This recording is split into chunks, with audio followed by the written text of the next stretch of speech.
Ni un juez, ni una jueza, ni 8 ministros pueden parar la voluntad del pueblo de México. La reforma va.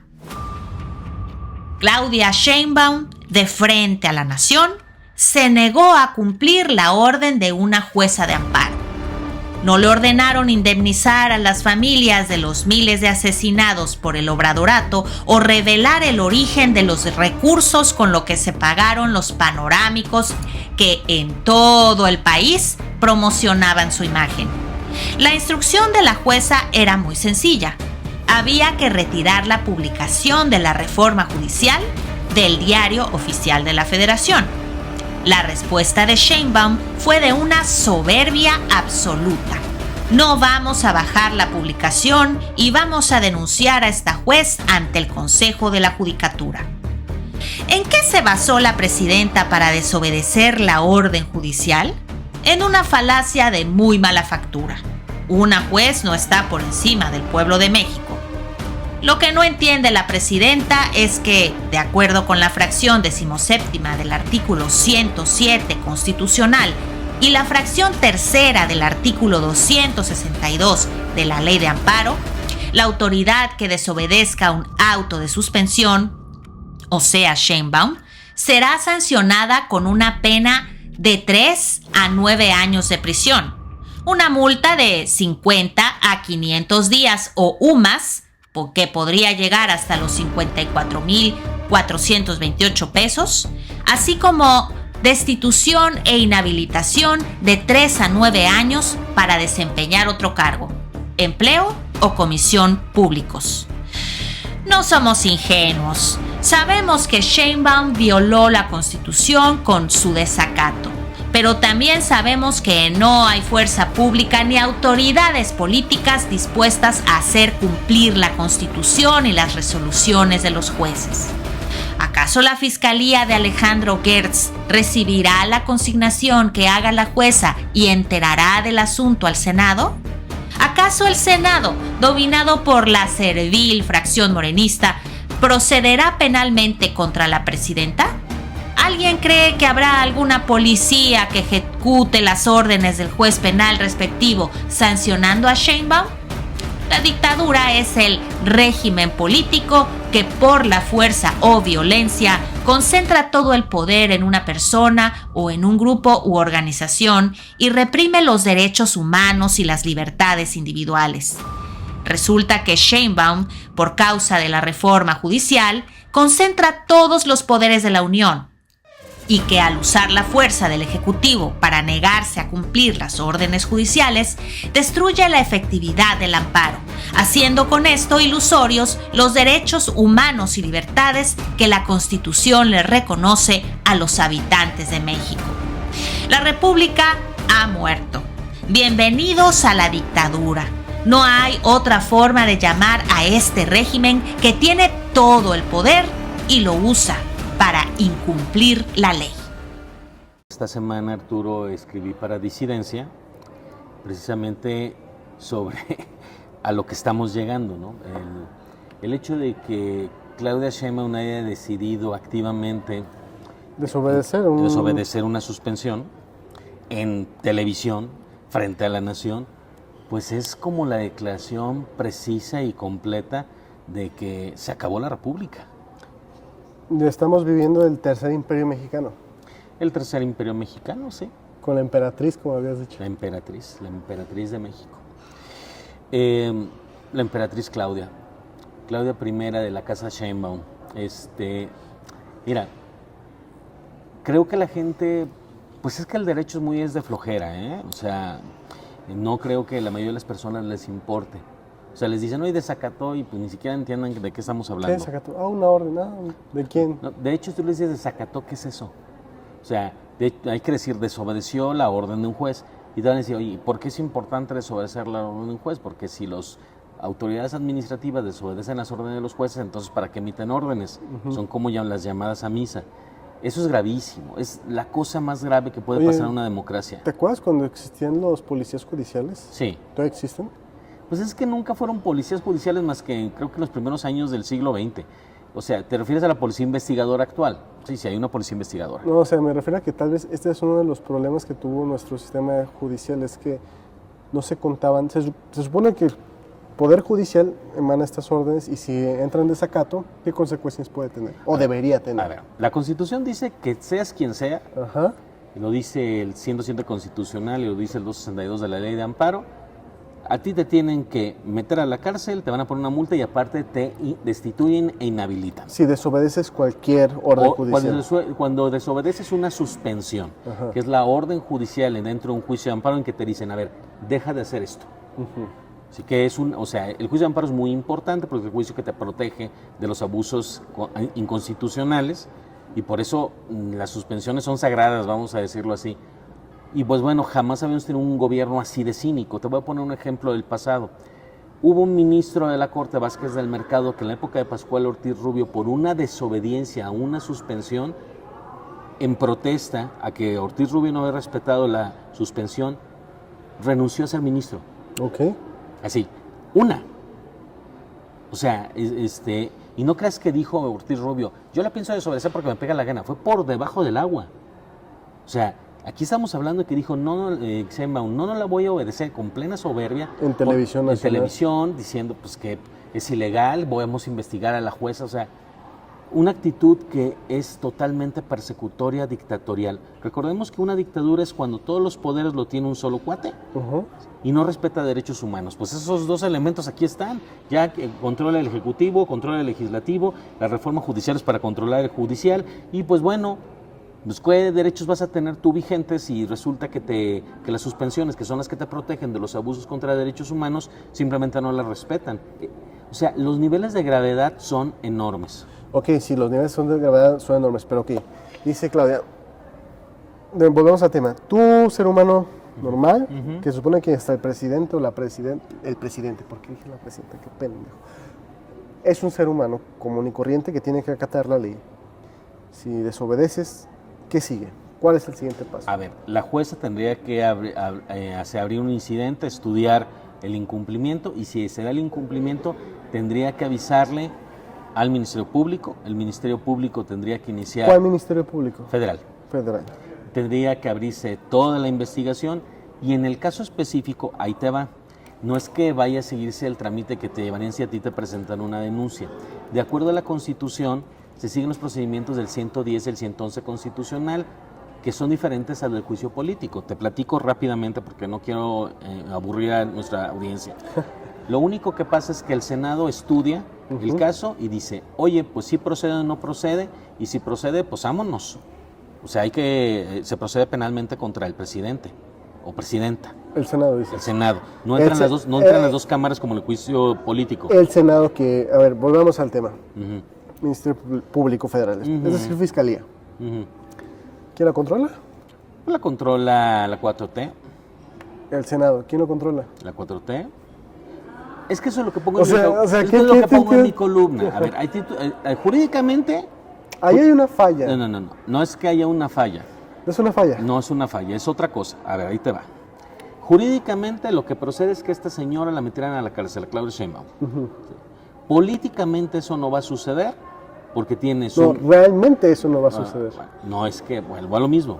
Políticamente no va a suceder porque tú tienes unas cámaras forajidas que no respetan la ley y tienes una fiscalía que no se va a aventar este trompo a la uña. Muy bien. Que esas son las preguntas que yo hago en mi columna. ¿A qué quiero llegar? Algo que tú y yo hemos platicado muchas veces.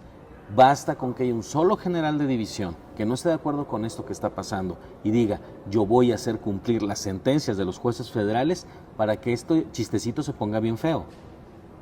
Basta uno. No necesitas a todos. Uno.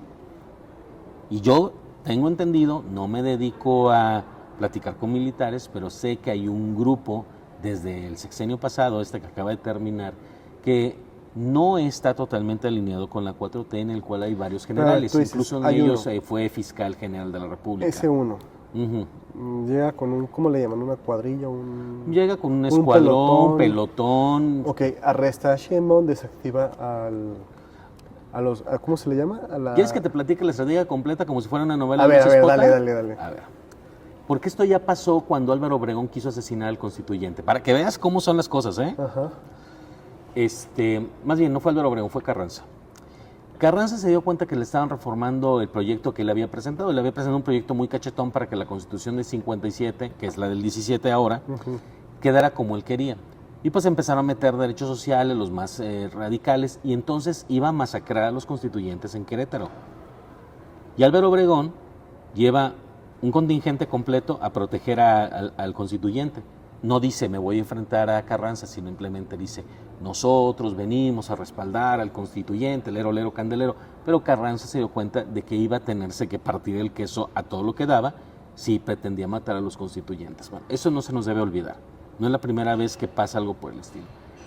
Pero estás hablando de un general que en su momento fue muy brillante. Sí, no, pero lo que quiero decirte es, lo que tendría que pasar ahorita es que primero, Jicotenca y San Lázaro, los cierras con los militares, con todos adentro.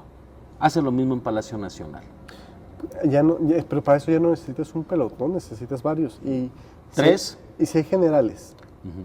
Si tú dices, ¿con qué un general? ¿Qué va a pasar con los demás? ¿Y tú crees que los otros van a decir, esa es la pregunta de fondo, tú crees que los otros van a decir, sí, déjame ir a defender a Sheinbaum y a Noroña? Pues no lo sé. Yo creo que no, porque hay un principio. Pero es que también está convenido.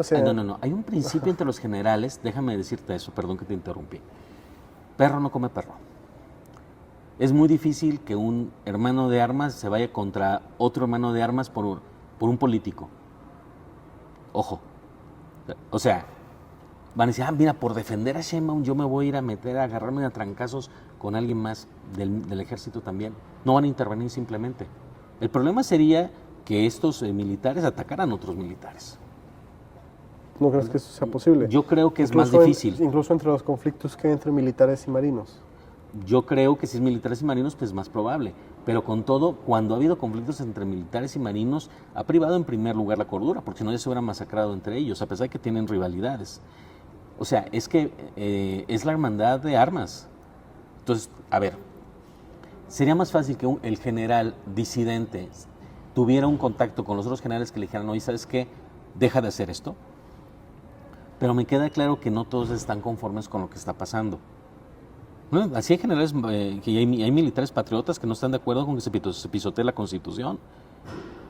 No, es que nosotros tenemos una historia de que estas cosas pasan. Acuérdate cómo terminó Carranza. ¿Te acuerdas cómo terminó Carranza? Sí, se quiso poner a alguien más que no era Álvaro Obregón y Álvaro Obregón lo terminó traicionando y fusilando. Lo asesinaron en un pantano como un perro. O sea, eso es lo que te pasa cuando tú rompes las reglas del sistema político. Entonces, yo no creo que todo el mundo esté bien conforme y bien contento con esto que está sucediendo, sinceramente, en primer lugar. Y en segundo término creo que, y esto es algo que también escribí en Twitter, a raíz de la segunda reforma que hicieron. Ya ves que están ahorita discutiendo que quieren quitar de la Constitución que se puedan revisar las reformas constitucionales. Ajá. Le llaman reforma de la supremacía constitucional. No es cierto, es de la supremacía del poder legislativo. Bueno, yo señalaba, lo único que hizo Adán Augusto en su infinita estupidez, sí, Adán Augusto es un idiota, fue elevar el nivel del conflicto, porque ahora necesariamente la Corte Interamericana va a tenerle que entrar. Si tú le amarras las manos a la Suprema Corte de México, entonces todos los asuntos se van a ir a la Corte Interamericana. Y la Corte Interamericana va a decir igual, oye, esto está mal, va a decir el gobierno mexicano, me vale. Bueno, pues entonces entra la Carta Democrática de la OEA, entra Consejo de Seguridad de Naciones Unidas, y yo reté a Miguel Alonso Mesa en Twitter diciéndole que a ver si no le temblaba la mano, y iba revisando el Estatuto de Roma para ver si se están cometiendo delitos que pueda revisar la Corte Penal Internacional. ¿Te imaginas una orden de captura de la Corte Penal Internacional contra Claudia Sheinbaum o contra Adán Augusto? Mira, me la imagino tan como me la imagino una orden de captura contra Nicolás Maduro o Vladimir Putin. Pues que Vladimir Putin ya la tiene. Sí, pero lo que me refiero es que no es efectivo si no puedes llegar. Sí, la diferencia es que Vladimir Putin está dentro de Rusia y ahí no puedes llegar. ¿Nos podrán llegar a ejecutar una orden de captura contra Sheinbaum en territorio mexicano? Tendrás que hablar de unos gringos que dejaron esta etapa diplomática y otra vez se volvieron a los cruzados, que no creo que esté pasando en este momento. ¿Tú crees que si llega cualquiera de los dos que va a llegar, van a tener consideraciones con este gobierno? O sea, no van a tener consideraciones con el comercio. O sea, te voy a decir qué es lo que está fallando con la oposición. Esta oposición con el idiota de Marco Cortés, que le dio las gracias a Patán Augusto porque quitó una parte de la reforma que iba a quitar la inaplicación de las leyes. O sea, Este cabrón es de los que agradecen después de que lo sobas después de patearlo. Yo iba a decir algo más feo, pero no es radiable, vamos a decirlo así. Bueno, a ver. Lo que necesitas la oposición es tener un buen lobby en Estados Unidos. Ajá. Ellos deberían de estar cabildeando con los republicanos y con los demócratas otro tipo de acciones. No acciones ni siquiera directamente de Estados Unidos, acciones de Naciones Unidas, acciones de la OEA. Porque bueno, si tú haces eso, está muy cañón que tú sigas manejando los negocios como los manejas en México, el comercio internacional, la economía y todo esto. Si tú estás señalado como un régimen antidemocrático, violatorio de derechos humanos, pues que es como Venezuela. O sea, ¿qué le pasó a Venezuela? ¿Te acuerdas que tienen ellos una petrolera que vende en Estados Unidos y que vende en los mercados y que Juan Guaidó en su momento era el que se agandallaba el dinero? Porque ¿qué fue lo que hizo? Había un dinero en Londres, un montón de oro, que le dijeron a Maduro, este dinero ya no lo puedes tocar. Creo que eso lo liberaron después cuando Guaidó que cayó de la confianza de los gringos. Creo que dijiste algo muy interesante respecto a tener un lobby en Estados Unidos. ¿Qué le puede ofrecer la oposición a Estados Unidos en ese sentido? Pues muchas cosas. No, es que, bueno, déjame ver si puedo articular bien esto. En Estados Unidos existe del lobbying porque ahí hay una mayor apertura a que empresas invierten directamente en las campañas de los políticos y estos definen ciertos intereses. Pueden ser empresas, pueden ser grupos raciales, pueden ser asociaciones civiles, etcétera, etcétera, ¿no? ¿A cambio de qué? Voy a hacerte tu campaña, voy a hacer que seas senador. ¿Cómo puedes hacer un lobby de este tipo cuando la mayoría de mexicanos que están en Estados Unidos apoyan a Claudia Sheinbaum? No, es que yo no estoy hablando de los pelados que van y gritan. No, o sea, pero me refiero a tú como dices, opositor en México, ¿qué le puedes ofrecer? A ver, es que voy a eso. Pues que me empiezo por ofrecerle, ¿sabes qué? Si es encarcelada esta presidenta delincuente, van a volver a manejarse los modelos de energías limpias en México, para empezar. ¿Qué te parece que vuelva a haber subastas energéticas? Todo el tema de energías limpias y no limpias. ¿Qué te parece que te doy la concesión para que hagas un tren que atraviese toda la República de norte a sur y de oeste a este? ¿Qué te parece que te tercerizo, te concesiono las aduanas? ¿Le sigo? O sea, hay cantidad de cosas. De hecho, todas las inversiones canadienses y gringas están en riesgo por las tonterías que está cometiendo el gobierno de Sheinbaum. ¿Cuántas empresas energéticas se vieron afectadas por las tonterías de López Obrador? De hecho, a esos son los que tienes que convencer.